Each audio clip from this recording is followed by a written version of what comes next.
materi yang kedua. Dari pemateri yang kedua, dari Dr. Insinyur Wan Abdul Wan Bubakar bin Abbas, FASC. Beliau merupakan President of the ASEAN League Association, GAKSA. Beliau merupakan Presiden dari GAKSA, gabungan komunitas sastra ASEAN.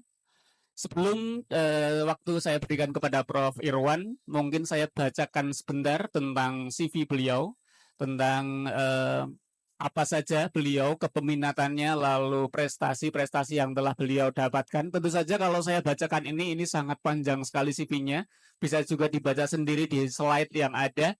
Sangat tentu saja sangat banyak nanti yang akan dapat kita peroleh dari Prof tentang bagaimana pendidikan karakter di Malaysia. Waktu dan tempat saya persilahkan kepada Prof. Irwan untuk bergabung. Sebelumnya saya sapa dulu. Assalamualaikum Prof. Irwan. Waalaikumsalam warahmatullahi wabarakatuh. Ya. Oke. Ya. Dr. Muhammad Bari Haki, Dr. Inisnu Temanggung, Prof. Temanggung. Ya. Temanggung, ya. Para pemakalah untuk sesi hari ini, para moderator dan para audiens. Terlebih dahulu saya mengucapkan banyak-banyak terima kasih kerana mengundang saya untuk ke majlis ini. Sudah lama saya tidak ke Banten, sudah lama tidak ke Indonesia juga. So ini satu melepaskan rindu bahawa saya dapat bersama peserta-peserta dari Indonesia terutamanya. Ya. Saya bercakap pada hari ini tentang benda yang tak begitu sukar. Saya diminta bercakap tentang sastra cyber atau e-sastra. Itu satu pertubuhan yang kami bangunkan di Malaysia sejak tahun 2002 dulu. Tahun 2002 ketika itu internet baru di Malaysia dan di Indonesia juga. Internet baru digunakan secara perlahan oleh penulis-penulis. So kami tubuhkan satu portal yang dinamakan esastra.com dan kami membuka portal itu untuk penyiaran karya oleh penulis-penulis dari Malaysia, dan saya terperanjat akhirnya disebabkan dia di internet, penulis-penulis dari Indonesia juga bergabung bersama menyiarkan karya di situ, dan akhirnya saya pun proud ke Indonesia menyampaikan puisi-puisi saya dan kenalan dengan penulis-penulis dari Indonesia. So itu lebih kurang sejarah. Kami menubuhkan portal esastra.com dari tahun 2002 sampai sekarang, dan beberapa tahun lepas kami tubuhkan satu pertubuhan baru yang dinamai GAKSA, Gabungan Komunitas Sastra ASEAN. GAKSA, dan GAKSA juga menerbitkan satu portal untuk saudara-saudari menyiarkan karya yang dinamakan e-sastra Bangala ASEAN. E-sastra Bangala, dan itu antara aktiviti yang menghubungkan penulis di Malaysia, penulis di Indonesia, penulis di Brunei, Thailand. Saya ingin kita bercakap tentang karakter pendidikan di Malaysia dan sebagainya. Kertas kerja saya telah pun saya edarkan. So tak banyak dan perlu saya sampaikan pada hari ini, dan suara saya buat tak kenapa terganggu sedikit. Tapi pada asasnya saya ingin kita memperkatakan hubungan antara pendidikan bahasa Melayu terhadap orang Melayu. Pendidikan bahasa Melayu terhadap orang Melayu.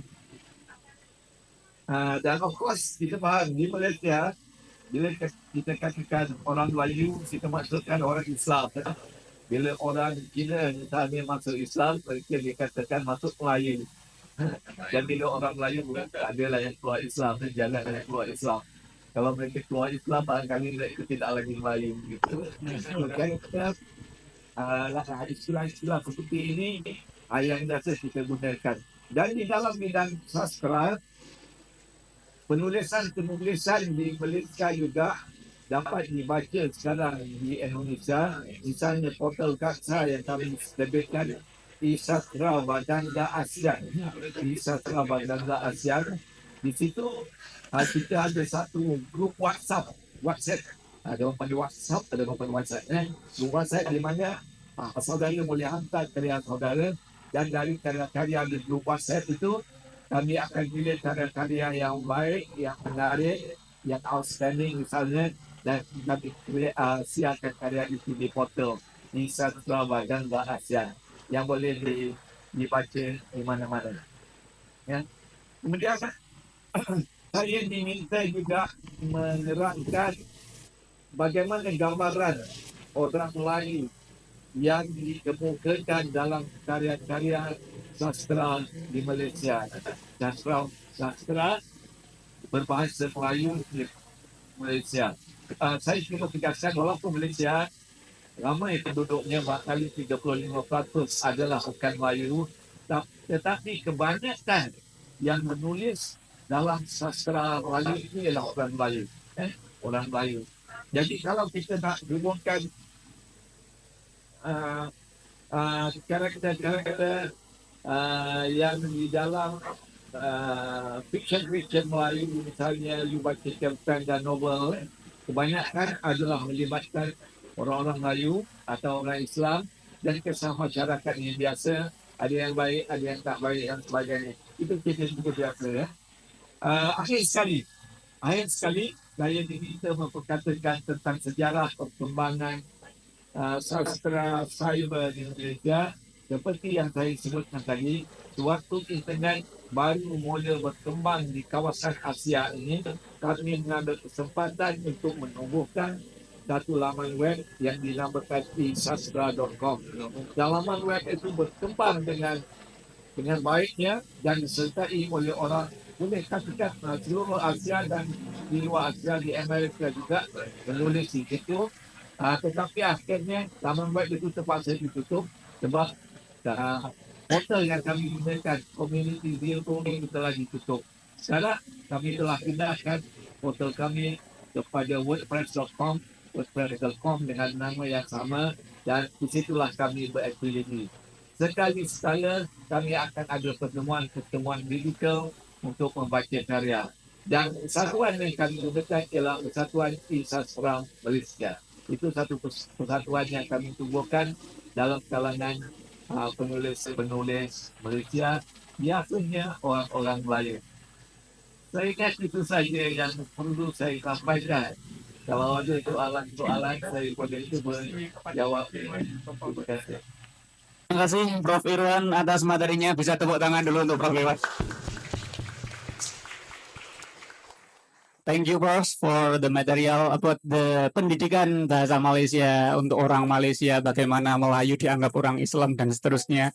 Dan tentu saja tentang bagaimana sejarah awal berdirinya Gaksa, bagaimana Prof. Irwan dengan awal inisiasinya tentang e-sastra atau sastra cyber di tahun 2022, awal-awal internet sudah mampu untuk menginisiasi tumbuhnya sastra. Gimana? Oh, 2002. Oh ya, 2002 menginisiasi awalnya sastra cyber lewat e-sastra semacam itu. Nanti ada tambahan-tambahan diskusi, nanti kita bisa sharing di bagian akhir. Terima kasih Prof. Irwan. Selanjutnya kepada